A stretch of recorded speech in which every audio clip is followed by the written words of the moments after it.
Foundation number 2. Have a passion for what you do.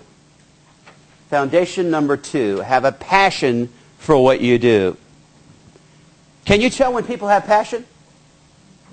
Absolutely, right? I'm in a drugstore in Denver, Colorado, and I'm going through the line, and I said to the lady, I said, how are you today? She goes, I'm all right. I'm all right. What kind of answer is that, right? I said, well, you're not great, you're not fantastic, you're not wonderful. And she goes, Mister, I work in a drugstore. Now, what the kind of answer is that, Mister, I work in a drugstore? What does it matter where you work? No matter where you work, can't you be passionate about what you do? Now, here's my argument. If that cashier was passionate about her job, she could become the assistant manager. She could become the general manager. She could become the area manager, the regional manager, the president, the CEO, and buy the whole darn drugstore chain in a hostile takeover. With enthusiasm, with passion. Now, somebody say, oh, come on. How can a cashier own and run a drugstore chain? Well, how can a server own the International House of Pancakes? Unknown fact, the new CEO of International House of Pancakes used to be a server. So when you have passion, it makes a huge difference. Let me tell you about Kevin Brown. Kevin Brown is a guy who works at the DoubleTree Hotel in downtown Philadelphia. I'm at the DoubleTree Hotel setting up for a meeting. Got all the tables set up, and he says, hello, Mr. Doyle.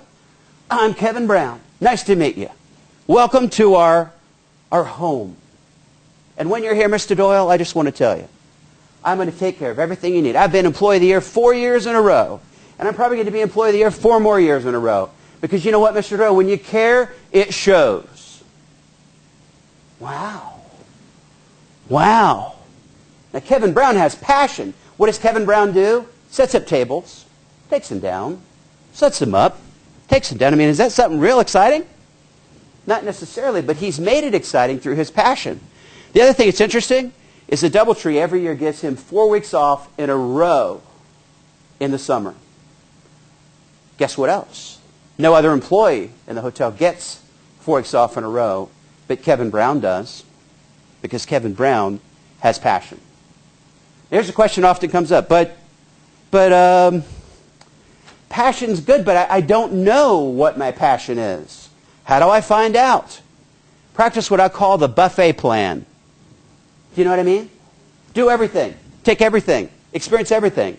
At some point, what's going to happen? You're going to get to something and you're going to go, wow, I could do this all day long. Don't tell anybody, but I could do this for free.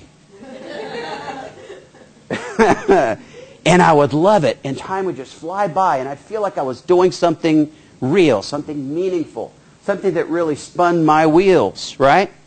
But what I see is people in this life, in this society, that clearly do not have a passion for what they do, and passion makes all the difference in the world. When you have passion, all of the obstacles will fall out of your way. When you have passion, it's amazing what will happen. So have passion for what you do. And here's the other one. This is a little bit outrageous. If you do not have a passion for what you do, get out. Go do something that you do have a passion for. Isn't that outrageous? Is that not true? Mm-hmm. Like, oh, I forgot the mm-hmm part. Yeah, mm-hmm, Shawn. Yes. But if you don't love what you do, life is too short. Do something different. I'll tell you a little bit of a story about my brother-in-law. My brother-in-law's name is Charles E. Glisson, Jr. Lives in the budding metropolis of Bainbridge, Georgia. Yeah, all right. Go Bainbridge, yeah. Ooh, ooh, ooh, ooh. If you're a world traveler, you've been to Bainbridge, Georgia. How many of you are world travelers here? Okay, one. We have one world traveler. Now, Charles E. Glisson, at the time I met him, he's my brother-in-law, but he was a gas man. He worked for the gas utility in town. Now, he happened to be on vacation one year, and he was visiting with me. He was sitting in my living room, and he was doing something I can only describe as whining. You know what I mean when I say whining, right? You have people, you know people that do this? Yes, Shawn, some of the members of my family, but that's a whole other story, right? Now, my house, unbeknownst to Charles, is a whine-free zone. So he's sitting, oh, I don't like my job, and my boss, and the pay, and the working condition that's so hot, and the uniform, and da-da-da. I said, stop. Stop. And here's a question. Ask him two questions, and both of them kind of blew his mind. Question number one was, what do you want to do? What do you want to do? And he Scooby-Dooed me then. You know what I mean when I say that? He went, huh? Huh? Huh? What do you mean, what do I want to do? What's that have to do with anything? Well, you have a choice to decide what you want to do. Got real quiet all of a sudden, right? Second question. Charles, when you were laying in bed, you were 10 years old, laying in bed looking up at the ceiling, what did you dream of doing? Well, it's kind of silly. It's kind of silly. I don't know. I don't know if it's... No, what is it? Well, I kind of wanted to be a police officer. What's silly about that? I don't know. You know, kind of silly. I don't know. Third question. Why aren't you?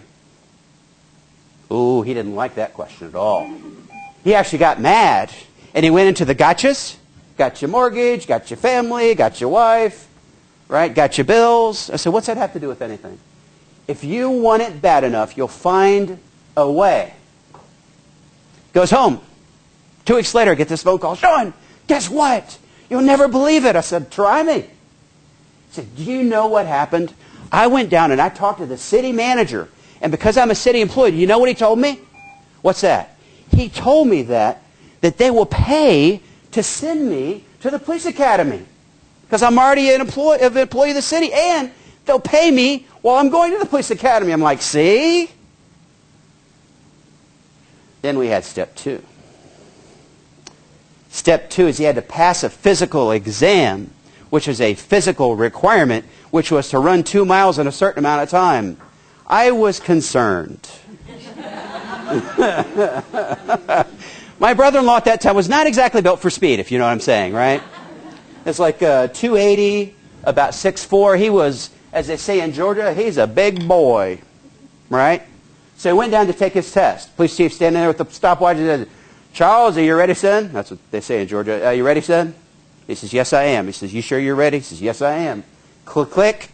And my brother-in-law runs. And he runs. And he runs. And this is his whole life in front of him. My gosh, this is his whole life. This is a dream since he was 10 years old. I got to make it. I got to make it. I'm running. I'm going crazy. I'm running. I'm sweating. And his heart is pounding. And he falls right across the finish line. Whew. Exhausted.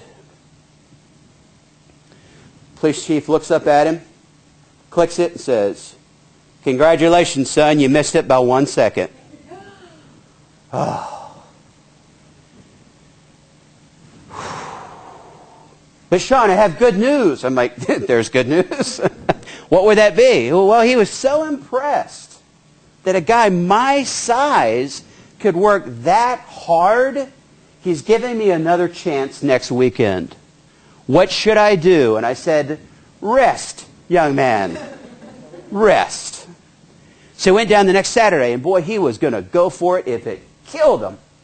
He went down, and he ran, and he ran, and he ran. It's everything in front of him, all my dreams, all my life, all my ambitions, everything I ever wanted to do, falls across the finish line.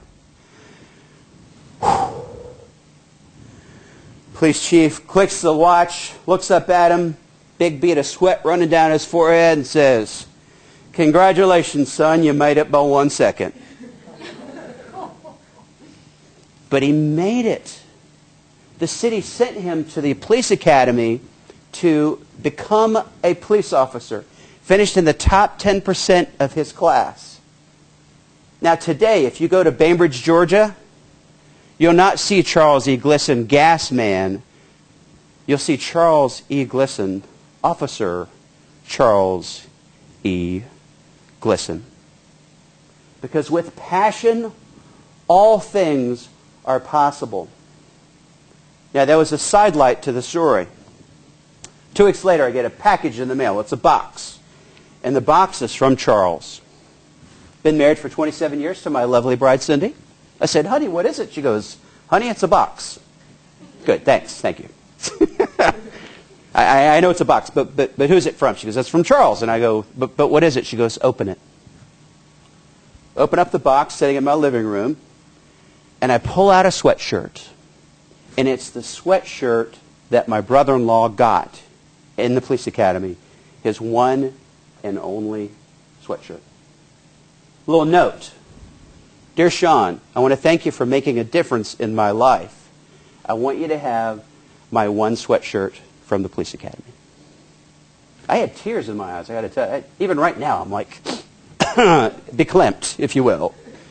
But do you see the difference it can make when you have passion? That your passion can not only help someone else live their dream, but they can reflect back to you and make you feel even increased passion because you help them in some way, shape, or form.